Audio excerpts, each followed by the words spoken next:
Capacitor ये दो plates हैं जो आपस में पैरेलल है। स्विच है जो फिलहाल स्टार्टिंग में ऑफ है, ओपन है, बैटरी से कनेक्टेड है। इनिशियल कैपेसिटर की दोनों प्लेटें बैटरी से कनेक्ट नहीं है, कोई कनेक्शन नहीं है, स्विच ओपन है। इनिशियली दोनों प्लेट्स पर कोई चार्ज नहीं है, दोनों प्लेट जीरो पोटेंशियल पर है। अब जब हम स्विच को क्लोज करते हैं तो फर्स्ट प्लेट बैटरी की पॉजिटिव प्लेट से कनेक्ट है।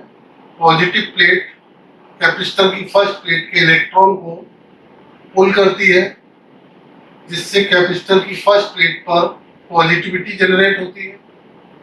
पॉजिटिविटी के कारण कैपेसिटर की फर्स्ट प्लेट पर पॉजिटिव पोटेंशियल डेवलप होता है। ये इलेक्ट्रॉन्स नेगेटिव प्लेट से बाहर निकलते हैं, जिससे कैपेसिटर की सेकंड प्लेट पर नेगेटिविटी जनरेट होती है। कैपेसिटर की सेकंड प्लेट पर नेगेटिव पोटेंशियल जनरेट होता है। टाइम के साथ चार्ज का अमाउंट जो बैटरी से प्लेट की ओर फ्लो होता है धीरे धीरे बढ़ता जाता है। फर्स्ट प्लेट पर पॉजिटिव पोटेंशियल इंक्रीज करता जाता है, सेकंड प्लेट पर नेगेटिव पोटेंशियल इंक्रीज करता जाता है। एक समय ऐसा आता है, एक डेफिनेट टाइम पर जाकर फर्स्ट प्लेट का पोटेंशियल बैटरी की पॉजिटिव प्लेट के पोटेंशियल के बराबर हो जाता है।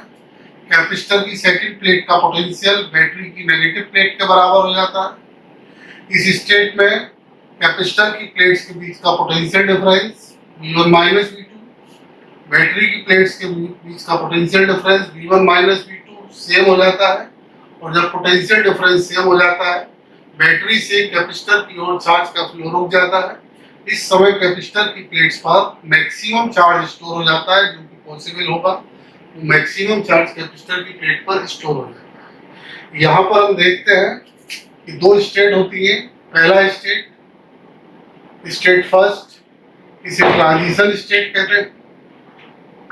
और ये ट्रांजिशन स्टेट जैसे ही हम स्विच को क्लोज करते हैं, ट्रांजिशन स्टेट स्टार्ट होती है t इक्वल्स टू 0 सेकेंड से, और t इक्वल्स टू 0 सेकेंड से ये t equals to within micro seconds ये स्टेट खत्म हो जाती है।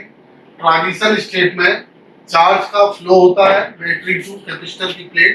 ये state within micro second समाप्त हो जाती है, और इस स्टेट में इस वायर में, कनेक्टिंग वायर में इलेक्ट्रिकल करंट का फ्लो होता है, क्योंकि चार्ज का फ्लो होता है, इलेक्ट्रिकल करंट का फ्लो होता है।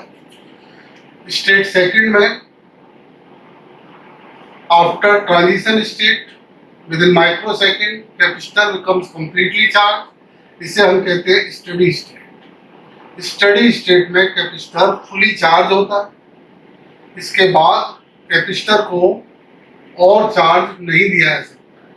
यदि किसी फुली चार्ज कैपेसिटर को हम किसी इलेक्ट्रिकल सर्किट में लगाते हैं, तो ये एक ऐसे सर्किट की तरह काम करता है जिससे कि सर्किट में फ्लो होने वाली, उस ब्रांच में फ्लो होने वाली इलेक्ट्रिकल करंट को रोक देता है, जिसमें कि फुली चार्ज कैपेसिटर लगा हुआ है। दूसरी महत्वपूर्ण बात जो मैं आपको यह बताने जा रहा हूँ, आप लोगों को शायद ना पता हो, आप लोग वीडियो को लास्ट तक देखिए तो आपको और भी बहुत सी जानकारी मिलेगी। सबसे इम्पोर्टेंट बात ये होती है कि बैटरी जो भी चार्ज यहाँ से सप्लाई करती है, वो सारा का सारा चार्ज कैपेसिटर की प्लेट्स के इनर सरफेस पर स्टोर होता है। आउटर सरफेस पर कोई चार्ज नहीं होता है, सारा का सारा चार्ज इनर सरफेस पर आ जाता है। आउटर सरफेस न्यूट्रल रहती है। Charge given by the battery will store completely at the face surface. Outer surface neutral रहती है, आउटर सरफेस पर कोई चार्ज नहीं होता है। इसका कारण क्या होता है मैं आपको बताऊंगा, चार्ज डिस्ट्रीब्यूशन में सिखाया जाता है। अब ये दो चीजें हैं। यदि मान लीजिए कैपेसिटर की प्लेट्स पर पहले से ही चार्ज है, तो हो सकता है कि आउटर सरफेस पर भी चार्ज हो, लेकिन बैटरी अगर कोई चार्ज देती है तो उसका कोई भी अमाउंट आउटर सरफेस पर नहीं होता है, सारा का सारा इनर सरफेस पर स्टोर हो जाता है। इसका रीजन मैं आगे बताऊंगा, इलेक्ट्रोस्टैटिक कंडीशन से एक्सप्लेन किया जाता है।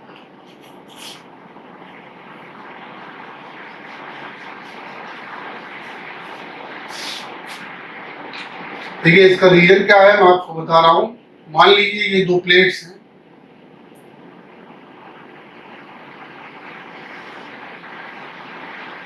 आपस में पैरेलल हैं। एक को चार्ज हमने प्लस Q1 दिया, दूसरी को चार्ज प्लस Q2 दिया। यहाँ पर चार सरफेस हैं, surface A, surface B, surface C, surface D. मान लीजिए Q1 में से चार्ज कुछ यहाँ आ गया प्लस का QA, बचा हुआ यहाँ आ गया प्लस का Q2। Q2 में से कुछ यहाँ आ गया QC, बचा हुआ कुछ यहाँ आ गया QD। अंडर इलेक्ट्रोस्टैटिक कंडीशन, हम लोग जानते हैं कि हम इलेक्ट्रोस्टैटिक की स्टडी कर रहे हैं। इलेक्ट्रोस्टैटिक का मतलब होता है कि मेटल के अंदर कोई भी अगर मूवेबल पार्टिकल है वो रेस्ट में रहता है, क्योंकि अंदर कोई भी इलेक्ट्रिक फील्ड नहीं होती है, इसलिए चार्ज पार्टिकल पर अंदर कोई फोर्स नहीं होता है। अंडर इलेक्ट्रोस्टैटिक कंडीशन ये माना जाता है कि मेटल के अंदर किसी भी पॉइंट पर नेट इलेक्ट्रिक फील्ड जीरो होती है, जिस कारण से मूवेबल पार्टिकल पर कोई फोर्स नहीं लगता है। मान लीजिए हम एक पॉइंट कंसीडर करते हैं पी पॉइंट की सराउंडिंग में चार चार्ज पार्टिकल्स हैं, चार सरफेस हैं, इसलिए पी पॉइंट पर चार ही इलेक्ट्रिक फील्ड होगी। इस पॉजिटिव चार्ज के कारण पी पर जो फील्ड होगी इधर होगी, इसे हमने नाम दिया EA। इस पॉजिटिव चार्ज के कारण पी पर जो फील्ड होगी वो इधर होगी, इसे नाम दिया हमने EB। इस पॉजिटिव चार्ज के कारण पी पर जो फील्ड होगी वो इधर होगी, इसे नाम दिया EC। इस पॉजिटिव के कारण पी पर जो फील्ड होगी वो भी इधर होगी, चार्ज से दूर ED। पी पॉइंट पर नेट इलेक्ट्रिकल फील्ड जीरो हो, इसके लिए जरूरी है कि EA वेक्टर EA बराबर होना चाहिए EB plus EC plus EB।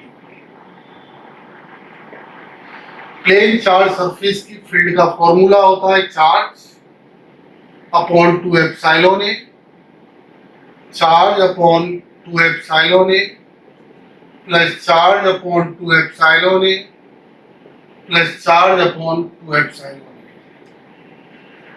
तो ये आता है QA equals to 2B plus QC plus QD। QV की जगह हम लिख सकते हैं Q1 minus QA, QC plus QD की जगह लिख सकते हैं Q2। यहाँ से इसे सॉल्व किया जाए तो QA हो जाता है Q1 plus Q2 divided by 2। अब इन चारों सरफेस के अगर हम अलग अलग चार्ज निकालें, चारों सरफेस पर अलग अलग चार्ज कैलकुलेट करें, तो हम देखते हैं QA की value Q1 plus Q2 by 2,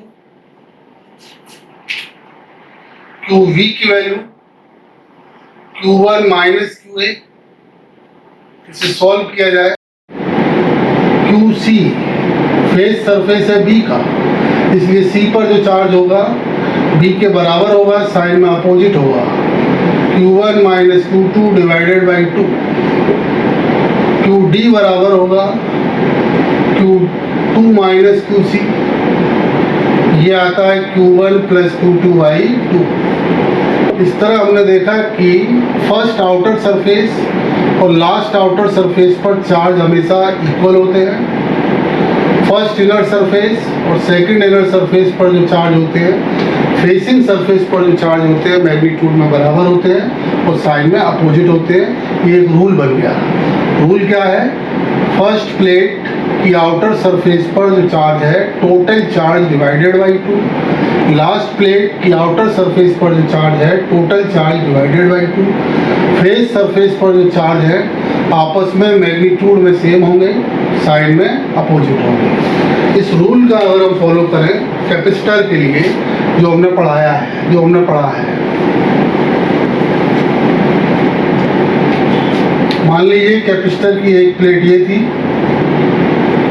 दूसरी प्लेट ये थी, इसे कैपेसिटर से चार्ज मिला प्लस Q, इसे कैपेसिटर से चार्ज मिला माइनस Q। फर्स्ट प्लेट से जो इलेक्ट्रॉन निकले थे वही इलेक्ट्रॉन सेकंड प्लेट में गए, इसलिए फर्स्ट प्लेट पर जितना पॉजिटिव चार्ज होगा सेकंड प्लेट पर उतना नेगेटिव होगा। अगर हम इस सरफेस पर चार्ज निकालें QA बराबर होगा plus Q plus minus Q divided by 2 और QD बराबर भी QA होगा बराबर 0। तो हम क्या देखते हैं कि फर्स्ट प्लेट की आउटर सरफेस पर चार्ज 0, सेकंड प्लेट की आउटर सरफेस पर चार्ज 0।